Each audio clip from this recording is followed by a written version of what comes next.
Good afternoon, boys and girls. Today, you are going to hear a story entitled Stand Tall, Lou Melon. And this book is written by Patty Lovell. It is illustrated by David Catrow. Now I want you to listen very carefully so you can hear the characters of the story, the setting where it took place, the plot, and the solution to this story, how Lou Melon had to stand tall. Are you ready to listen? Right. Very good. Okay. Lou Melon stood just taller than her dog and was the shortest girl in the first grade. She didn't mind. Her grandma had told her, "Walk as proudly as you can, and the world will look up to you." So she did.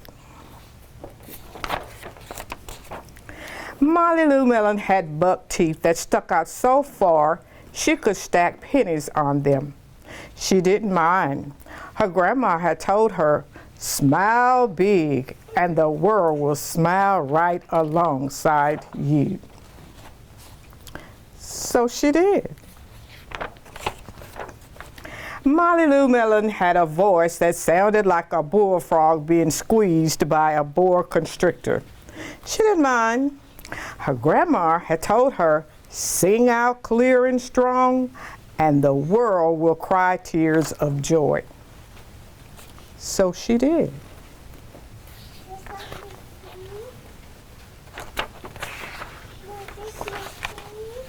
Lou Melon was often fumble-fingered. She didn't mind.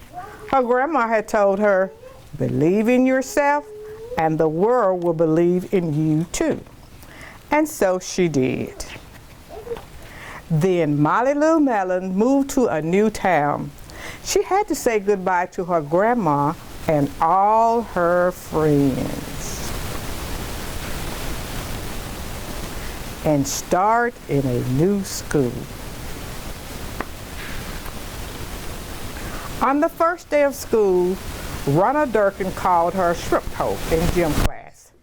When the game started, Lou Melon caught the football, ran under the legs of Ronald Durkin, and scored a touchdown. All the children thought, "Wow, she's good." And Ronald Durkin felt very, very foolish. On the second day of school, Ronald Durkin called her Bucket-Toothed Beaver. Lou Melon took out her pennies, stacked 10 high on her teeth, and smiled as big as day. All the children smiled with glee, and Ronald Durkin felt very foolish.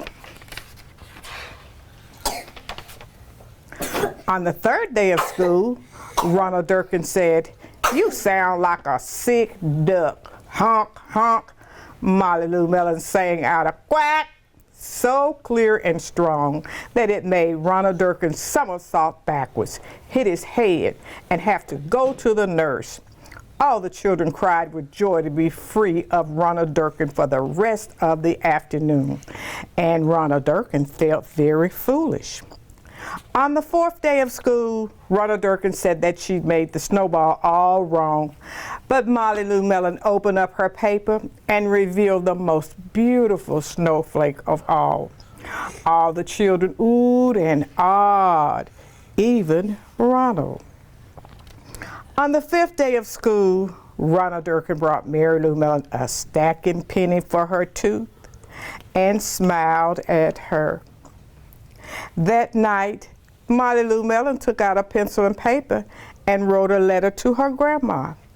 "Dear Grandma, I wanted to tell you that everything you told me was exactly right. Love, Lou Melon." And that is the end of our story. Stand tall, Lou Melon. Thank you for being good listeners.